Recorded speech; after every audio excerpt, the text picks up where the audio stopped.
The air inside the auction hall was thick with dust and the scent of sweat and old hay. Voices murmured in casual conversation, boots scuffed against the wooden floor, and every so often, a burst of laughter rippled through the crowd.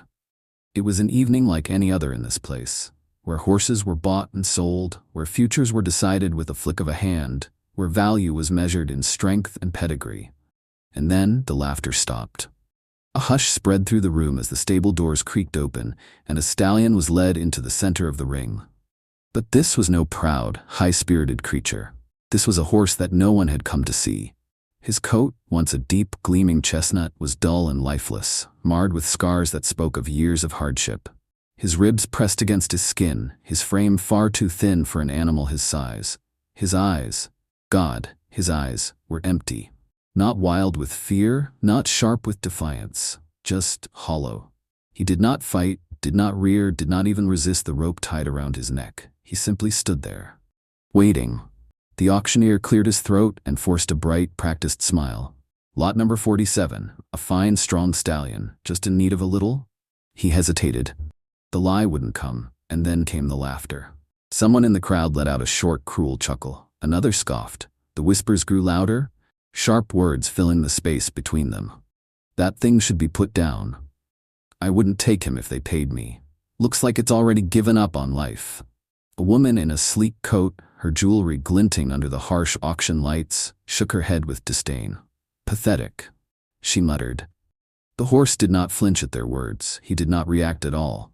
Perhaps he had already heard too many voices like these. Perhaps he had learned long ago that no matter how much he wanted to run, to fight, to live, no one was coming to save him.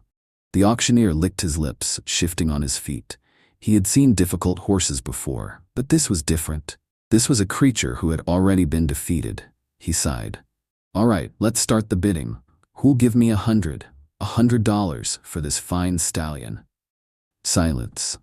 The words hung in the air like a question no one wanted to answer. Not a single hand went up. The auctioneer tried again. 50. Nothing. Come on, folks. You're telling me this horse isn't worth at least. A voice cut through. He ain't worth a dime. And this time, the laughter that followed was louder. That was it then. No one would bid. No one would pay a cent.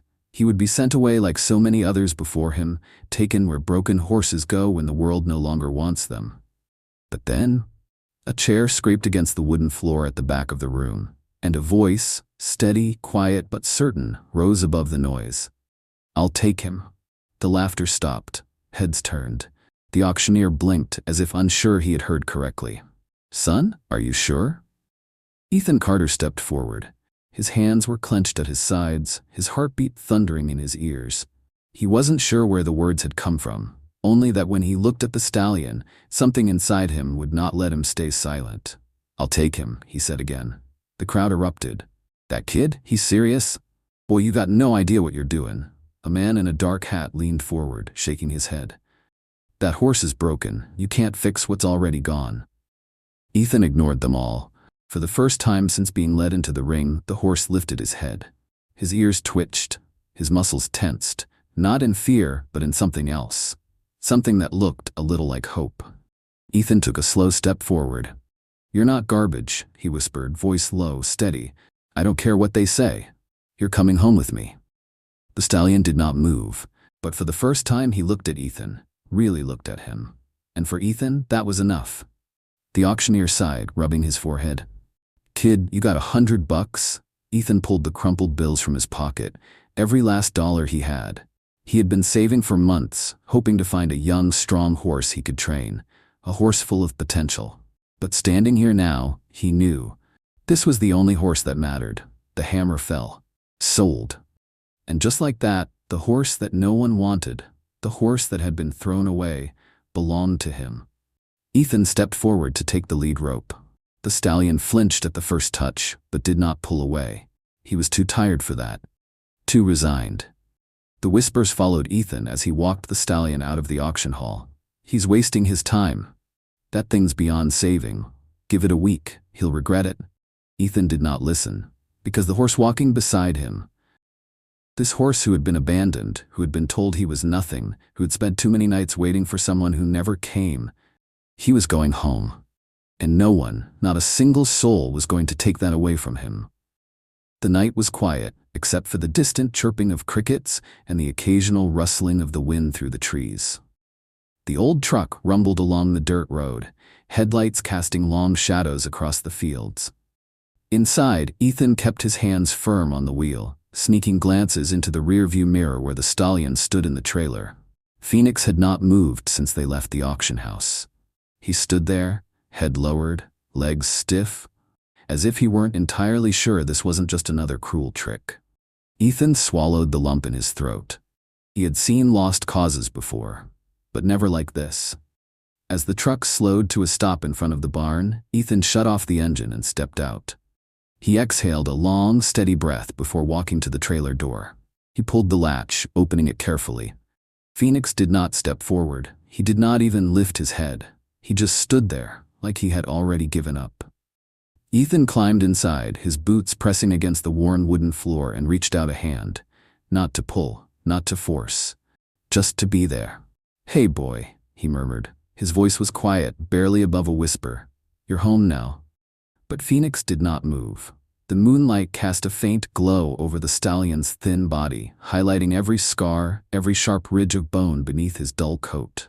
Up close, Ethan could see the places where the halter had rubbed raw against his skin, where old wounds had turned into ugly patches of scar tissue.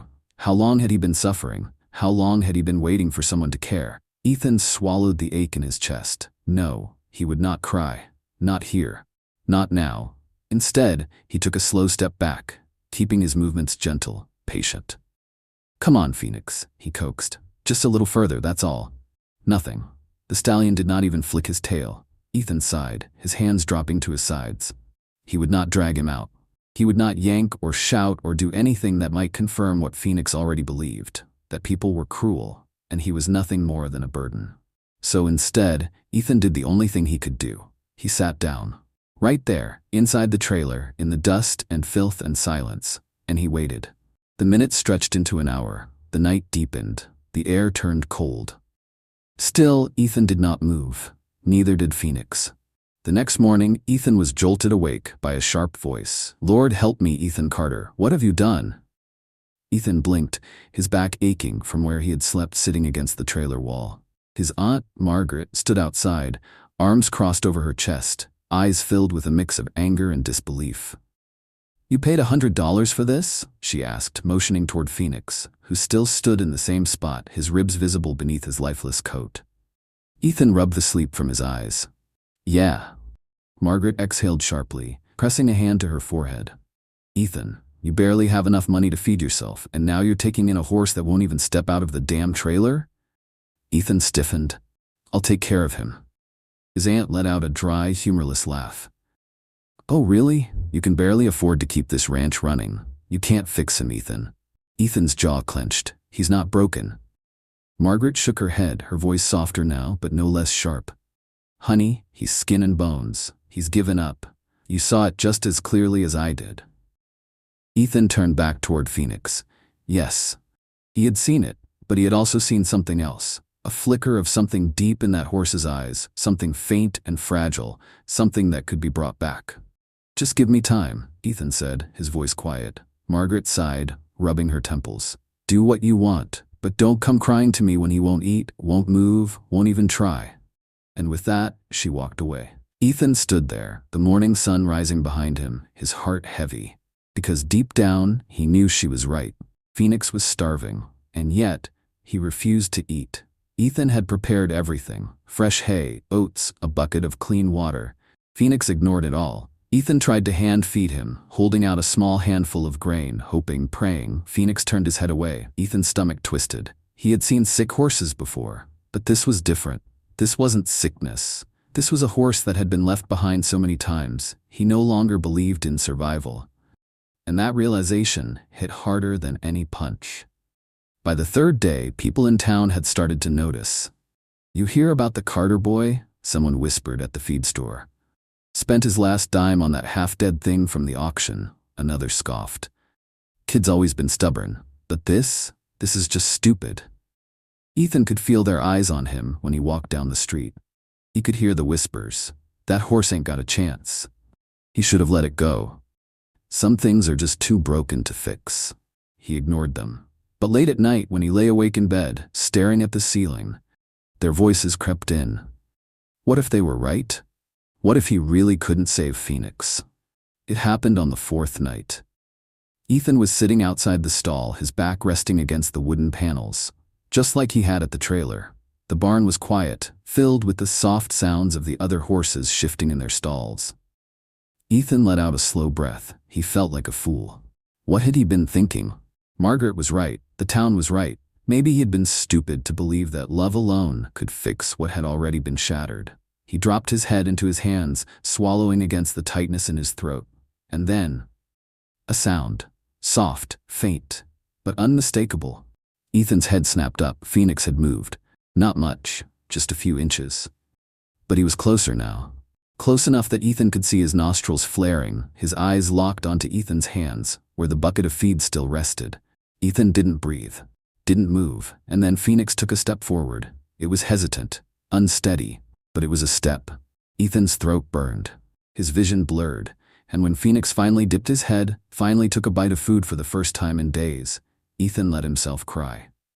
Because this wasn't just a step, this was hope. This was the beginning of something new. And no matter what anyone said, no matter how many people doubted him, Ethan would fight for this horse, even if it killed him. The barn was still in the hush of early dawn, a soft gray light stretching through the wooden slats, dust dancing in the air.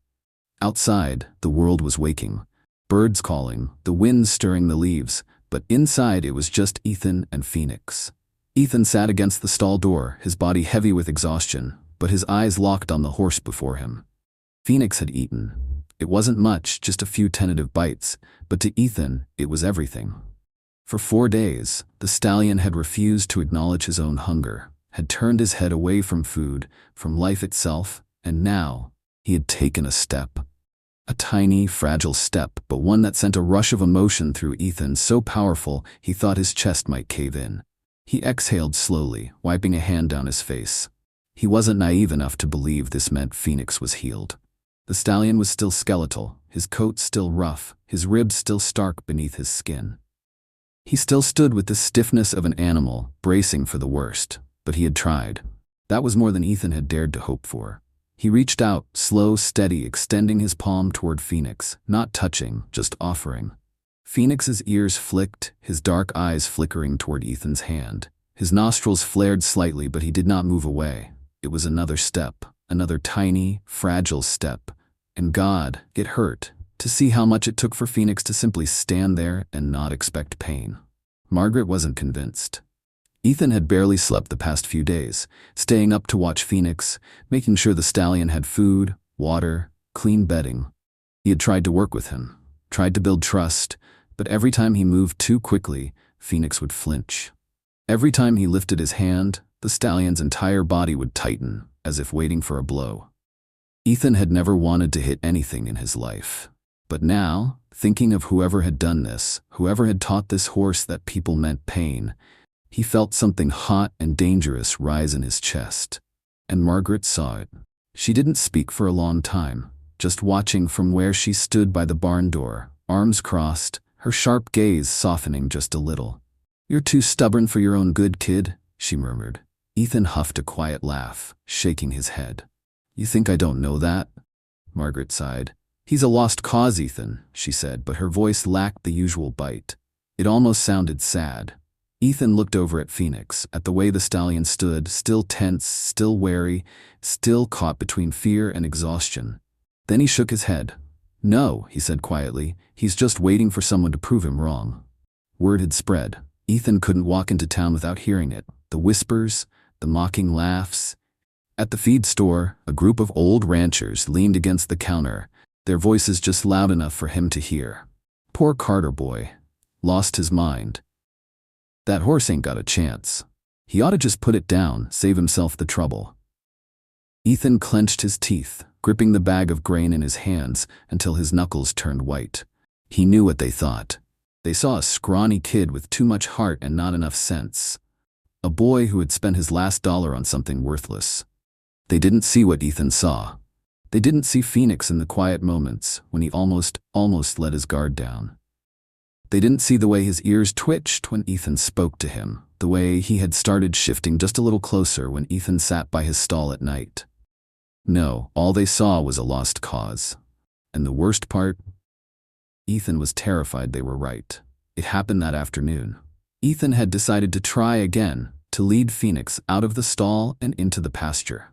The morning had been quiet, almost peaceful. Phoenix had finished his food. He had stood a little closer when Ethan had entered the stall. Ethan thought, maybe today is the day. Maybe today he'll take another step. So with slow, careful movements, Ethan slipped the halter over Phoenix's head, letting the worn leather rest lightly against his fragile face. For a second, everything seemed fine. Then, the second the lead rope tightened, Phoenix panicked. His entire body locked up, muscles rigid, and before Ethan could even react, the stallion reared. It wasn't just fear, it was terror. The whites of his eyes flashed. His hooves slammed against the wooden stall walls, sending dust and splinters flying. Ethan's breath caught. He dropped the rope immediately, raising his hands to show he meant no harm. But it was too late. Phoenix had already thrown himself against the far corner, shaking so violently that Ethan swore he could hear his bones rattling. Ethan's heart shattered, not because Phoenix had refused, not because he had failed, but because he had seen it in that single moment of blind terror. Phoenix wasn't afraid of the halter. He wasn't even afraid of the lead rope. He was afraid of being taken. He was afraid because in his mind, every time someone had put a rope on him, it had only ever meant one thing: pain. It had meant being dragged, being beaten, being forced into something he couldn't escape. And now, he thought Ethan would do the same. Ethan turned away, pressing his fists against his temples, trying to breathe through the crushing weight in his chest. He had been so stupid to think this would be easy. That kindness alone could fix what had been broken. That love was enough. He squeezed his eyes shut, willing the sting of tears to disappear. And then behind him, a sound, soft, trembling. But there, Phoenix had taken a step forward. Ethan froze. Slowly, carefully, he turned back around. Phoenix stood there, still trembling, still lost, but closer. He wasn't running, he was watching. Ethan inhaled slowly, willing his voice to stay steady. "Hey," he whispered. "It's okay." Phoenix blinked, his ears twitching toward Ethan's voice. And in that moment, Ethan realized something. This wasn't going to be weeks of work, or even months. This was going to be a war, a battle fought in silence, in stillness, in the endless patience it would take to make Phoenix believe in something other than pain. And no matter how long it took, Ethan was ready. Because for the first time in God knows how long, Phoenix had chosen to step toward something instead of away. And that meant there was still hope. The morning came heavy with fog, curling in thick wisps around the barn like ghostly fingers reaching from the past. Ethan stood outside Phoenix's stall, his breath curling into the cold air, watching the stallion through the wooden bars. Phoenix had not moved much since yesterday's panic. He stood stiff, muscles locked, eyes dark and distant. It was like he had retreated inside himself again. Ethan wanted to tell him that everything was okay, that no one would hurt him here. But words meant nothing to a horse who had spent his life being beaten, discarded, taught that kindness was a lie. He exhaled slowly. How do you fix something that has been shattered for so long? The first sign of trouble was the dust cloud rising from the dirt road. Ethan frowned, stepping out of the barn, wiping his hands against his jeans. The old truck rumbled toward the ranch, moving slow and steady like a predator stalking its prey. His stomach twisted. When the truck finally stopped, a man stepped out. He was tall, broad-shouldered, dressed in a faded work jacket and scuffed boots. His face was weathered, but not in the way of an honest man who had spent his life working the land. No. His face was the kind that had seen too many fights and started too many of them. Ethan's hands curled into fists. He didn't need to ask who this was. He already knew. Victor Harland. The man who had owned Phoenix. The man who had broken him. Harland leaned against his truck, a slow smirk stretching across his face. Well, his voice thick like oil. Ain't this something? Didn't think anyone would be fool enough to take that damn horse. Ethan's blood turned to ice. Fool. That was what they all thought, that Phoenix was a waste of time, a waste of money, a waste of life. Ethan didn't speak. He just stood there, shoulders squared, planting himself like a shield between this man and the barn behind him. Harland noticed. His smirk widened. "Ain't gotta look so angry, boy," he said, pulling a cigarette from his pocket. He lit it with a flick of his wrist, the flame flashing in his dark eyes. "Ain't here to start trouble." Ethan didn't move, because he knew men like Harland. Men who smiled while they destroyed things. Men who spoke soft words while their hands held nothing but cruelty. Harland took a slow drag of his cigarette, exhaling smoke into the crisp morning air. "Just came to see if the rumors were true," he mused. "Folks been talking about how you took in that useless animal. Can't say I understand it." His eyes flicked toward the barn, toward Phoenix's stall. "Guess some creatures just ain't meant to be saved." Ethan saw red. His fists clenched so tight his nails dug into his palms. "Get off my land," he said, his voice low, steady, filled with a fire he didn't bother hiding. Harland chuckled. "Feisty, huh? Just like that damn horse. Used to fight too at first, but he learned." Ethan's stomach twisted. He learned. That was what Harland had done. He had taught Phoenix something, that fighting was useless, that pain was inevitable, that no one would come to help. Ethan wanted to break something, but Harland wasn't done. He took another slow drag from his cigarette, watching Ethan with amusement.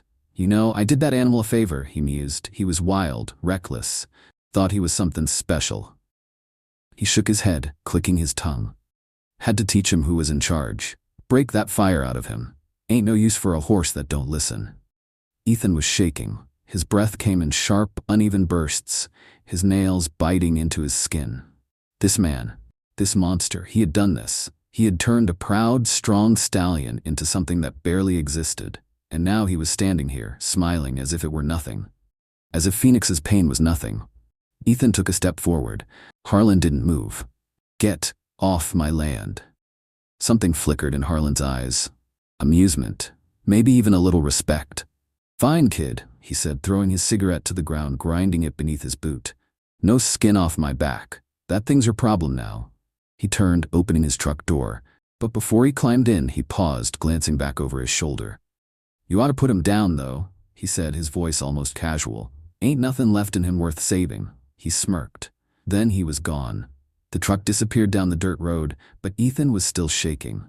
The rage, the helplessness, the sheer weight of what he had just heard, it clawed at his chest, made it hard to breathe. Phoenix had been tortured, had been broken, had been taught every single day that he was worth nothing.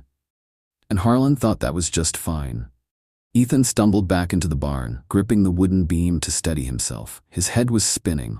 His heart was pounding. He felt like he was going to be sick. He wanted to scream. He wanted to grab something, throw it, do anything to erase the sheer horror of knowing what Phoenix had suffered. But then, a sound. Soft, weak, a broken exhale. Ethan turned and his chest caved in. Phoenix was watching him. His ears were pinned, his body trembling, not from cold, not from exhaustion, but from something deeper. He had heard everything, and Ethan saw it in his eyes, the way he flinched, the way his breath shuddered out of him.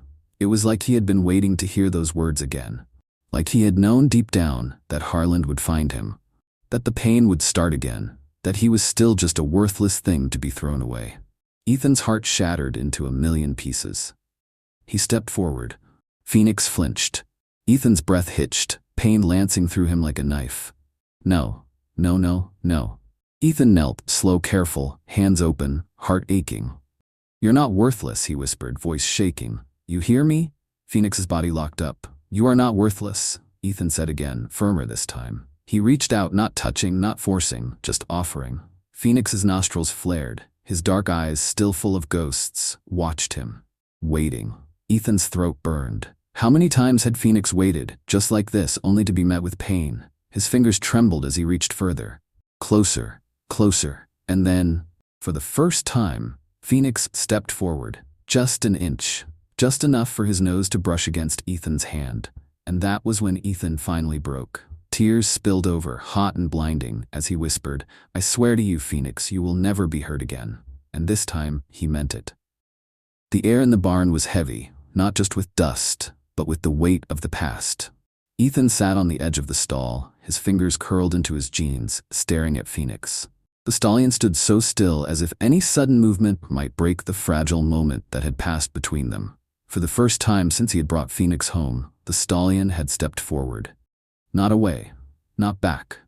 Forward. It was a small thing, a single inch. But to Ethan, it felt like the entire world had shifted. Because it meant Phoenix still had something left inside him. Something that Harland hadn't managed to destroy. Ethan let out a shaky breath, running a hand over his face. He had been fighting so hard for this horse, but now it wasn't just about saving Phoenix anymore. It was about proving something, to himself, to this town, to the people who had laughed at him, to the monster who had thrown Phoenix away like trash. He would prove them all wrong. It didn't take long for the news to spread. By the next afternoon, the whole damn town knew that Harland had shown up, and suddenly the whispers turned into full-blown opinions. Did you hear? Victor Harland came back for that horse. Wouldn't surprise me if he takes it back. That Carter boy can't handle something like that. He should have put it down when he had the chance. That's not a horse anymore. It's a ghost. Ethan walked through town, forcing himself to ignore it. But it was impossible to unhear. At the feed store, the cashier hesitated before ringing him up. You sure about this, kid? He asked, nodding at the bag of grain. Hate to see you wasting all your money on something that's just gonna break your heart. Ethan clenched his teeth. He wanted to say something. He wanted to fight, but he didn't, because he knew it wouldn't matter. No one believed in Phoenix. No one but him. And maybe that was enough. It happened at sunset. Ethan was brushing Phoenix's slow, careful strokes when the sound of tires crunching against the dirt road made his blood run cold. The truck pulled up. Ethan already knew who it was. Harland climbed out, slower this time, his face unreadable. But he wasn't alone. A second man stepped out of the passenger seat. A sheriff. Ethan's heart slammed against his ribs. No. No. Harland smirked, tugging his jacket straight. Gotta thinkin', he drawled, running a hand along the truck door. That horse is mine. I didn't sign him over to no one. Ethan's stomach twisted, his hands curled into fists. The sheriff sighed, glancing between them, his face already tired. Son, he said, directing his gaze at Ethan, you got proof you legally own this horse? Ethan's mouth went dry. He had a receipt from the auction. But what if that wasn't enough? What if they took Phoenix away? That horse was abandoned, Ethan snapped, his voice shaking with rage. Harland grinned. Nah, see, I never gave permission for them to auction him. That was a mistake. I figure now that he's got some meat back on him, I'll just take him home. No. Ethan's blood boiled. You tortured him, he snarled. You broke him. You don't get to take him back just because you changed your mind. The sheriff held up a hand. Let's calm down, he said. If Mr. Harland has legal claim, he doesn't, Ethan snapped. He refused to let this happen. Not now. Not ever. But Harland was still smirking. Maybe you don't understand, kid, he said. That horse is mine. You got two choices. You hand him over or I take this to court. Ethan's heart stopped. Court. Lawyers. Fees. Money. Money that he didn't have. The sheriff shifted uncomfortably. You got a week, son, he said. Figure it out. Then he tipped his hat, turned, and walked back to the truck. Harland climbed in after him, still smiling.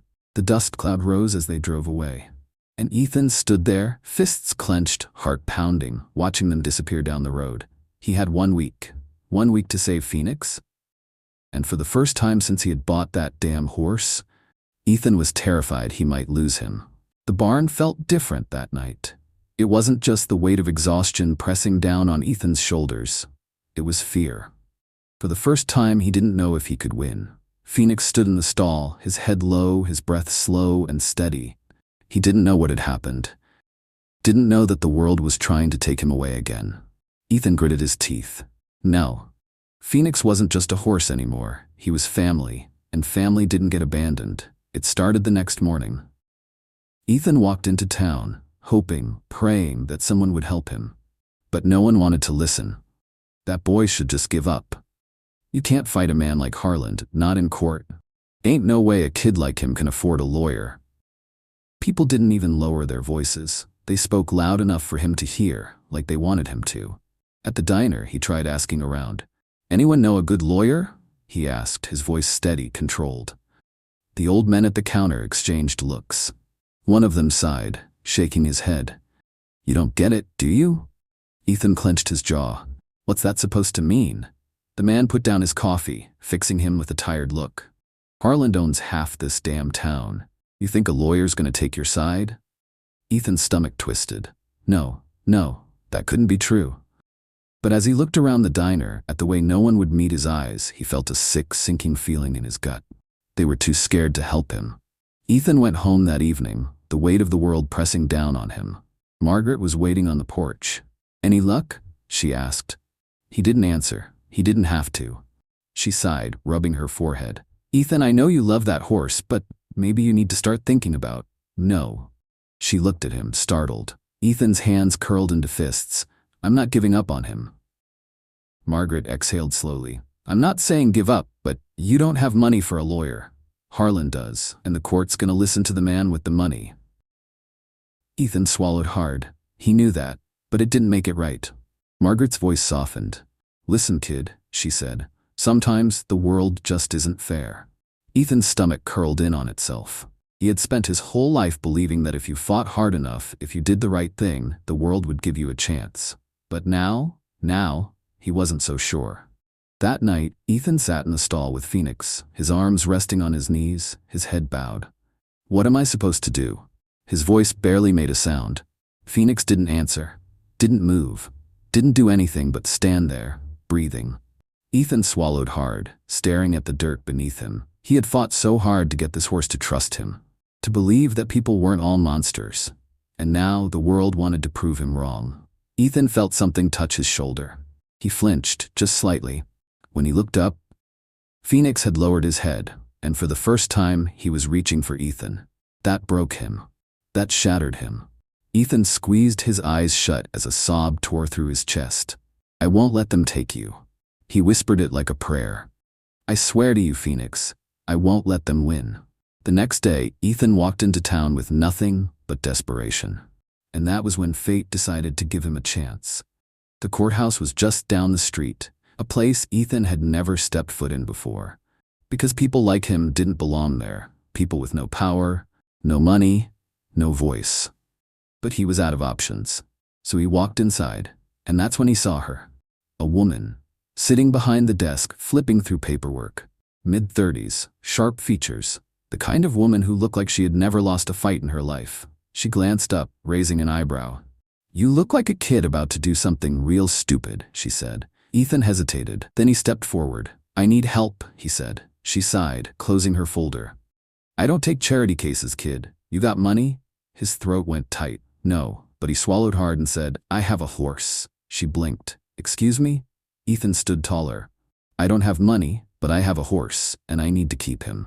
Something shifted in her face. "Start talking," she said, and Ethan did. He told her everything, about the auction, about Phoenix's pain, about Harland, about how the town had turned against him. By the time he was done, the room was silent. The woman leaned back in her chair, exhaling through her nose. Then she smiled, but it wasn't a nice smile. "Well, kid," she said, "you just pissed me off, and lucky for you, I love a fight." Ethan's heart slammed against his ribs. "You mean?" She stood, grabbing her coat. "Let's go save your damn horse." Ethan had never been inside a courthouse before. The moment he stepped through the doors, he felt like he didn't belong. The walls were too clean. The air smelled like polished wood and cold authority. And everyone in here, they had power. They had money. Ethan had neither. But he had something stronger. He had Phoenix, and he was going to fight for him. The moment Ethan and his lawyer, Julia Morgan, walked into the courtroom, Harland turned, and he smirked. That same lazy, arrogant smirk. Like this was already over. Like Ethan was just a dumb kid who didn't know when to quit. Ethan clenched his fists, because he was done feeling small. Harland's lawyer, a man in an expensive suit, barely spared Ethan a glance.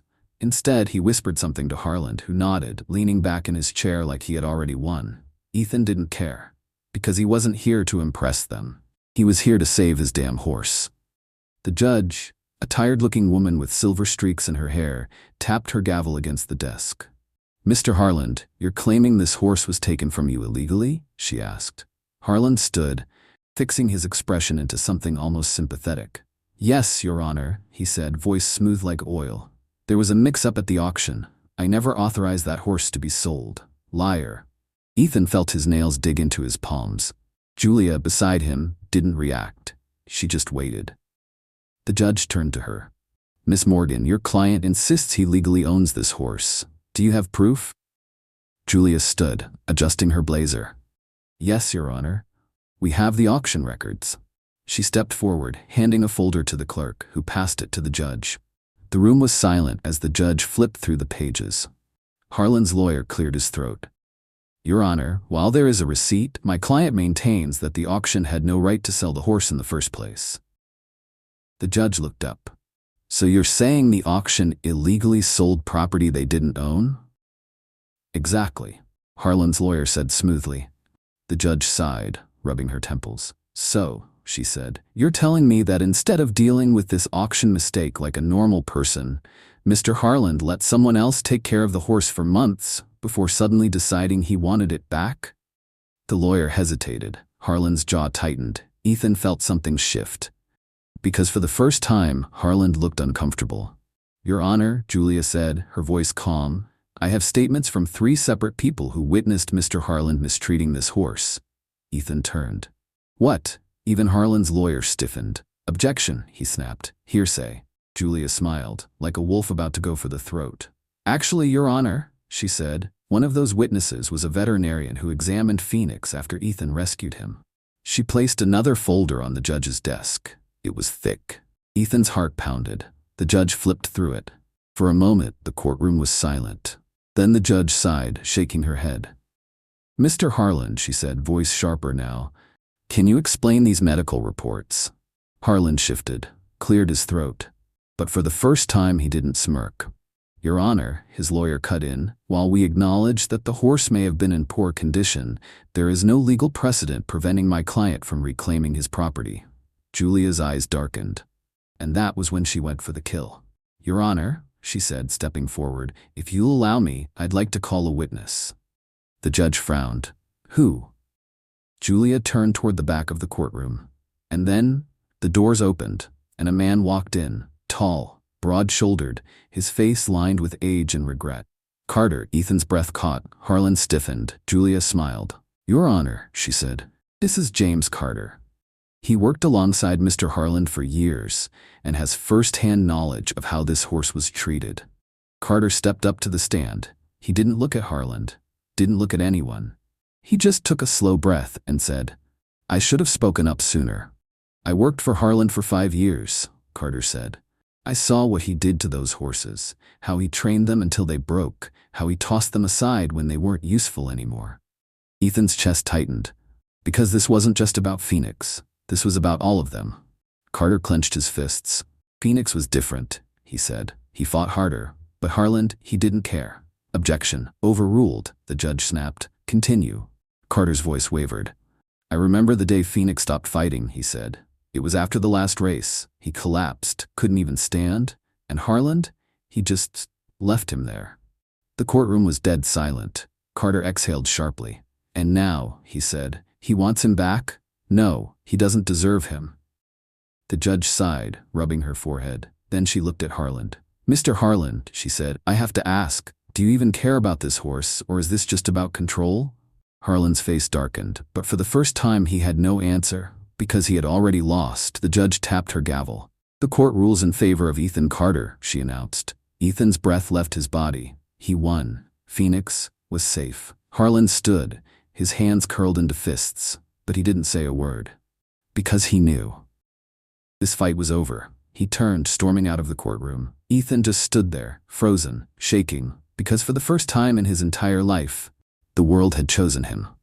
That night, Ethan stood in Phoenix's stall. The stallion looked at him, ears flicking forward. Ethan let out a shaky laugh. We did it, he whispered. Phoenix stepped forward, not hesitant, not afraid, but sure. And as Ethan reached out, fingers brushing against his muzzle, for the first time, Phoenix leaned in. Not because he had to, not because he was broken, but because he trusted Ethan, and that meant more than any victory. Chapter 8, A New Beginning. The sun rose over the farm, casting long golden streaks across the pasture. Phoenix stood at the fence, his head lifted, his ears flicking at the gentle morning breeze. He looked different now, stronger, freer, unbreakable. Ethan stood a few feet away, just watching him. For the first time, he wasn't looking at a horse that had been broken. He was looking at a survivor, a warrior. And today, for the first time, they would ride together. The news of Ethan's victory spread like wildfire. The same people who had once laughed at him, who had whispered behind his back and told him to give up, now they were the ones talking. Did you hear? He actually won.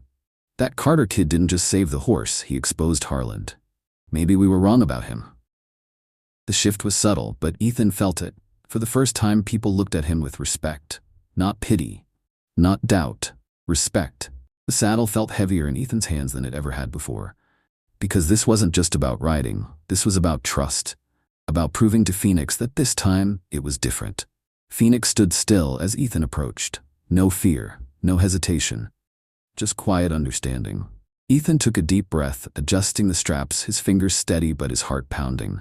Then slowly he swung himself into the saddle. For a moment, just a moment, Phoenix tensed. Ethan held his breath. Then the stallion exhaled.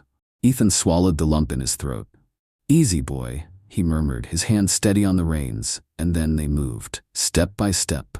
A slow, steady walk, and then Phoenix broke into a trot, then a canter, and finally, a full gallop. The wind rushed past Ethan's face. The world blurred around him, and for the first time he wasn't holding on out of fear. He was flying. They both were. A few days later, Ethan was in town when he saw him. Harland. The man was standing on the edge of the feed store, his hat pulled low, his shoulders tense. He wasn't smirking anymore. Ethan walked past him without stopping, without flinching, and for the first time, Harland was the one who looked away. Because Ethan had won. Not just in court, not just against him, but against all of it. The doubt, the fear, the injustice. Harland was nothing now. Just a shadow of a man who had once held power. But not anymore. That night, Ethan sat on the porch, watching Phoenix graze under the stars. Julia had been right. This wasn't just about saving a horse. It was about proving that even the broken could rise again. Margaret came outside, sitting next to him. "You're different now," she murmured. Ethan glanced at her. "How so?" She smiled softly. "You don't look like you're running anymore." Ethan turned back to Phoenix, and for the first time in his life, he realized she was right. The next morning, Ethan led Phoenix out to the pasture. No bridle, no saddle, no reins. Just trust. Phoenix turned his head, his dark eyes locking onto Ethan's. For a long moment, neither of them moved. Then, slowly, Phoenix stepped forward. No hesitation. No fear. Just choice. Because he wasn't a broken horse anymore. He was free, and he had chosen Ethan. Thank you for watching this video. If you enjoyed it, please support me by clicking the logo in the bottom right corner to subscribe to my channel. This way you won't miss any of the exciting stories coming up. Thank you so much.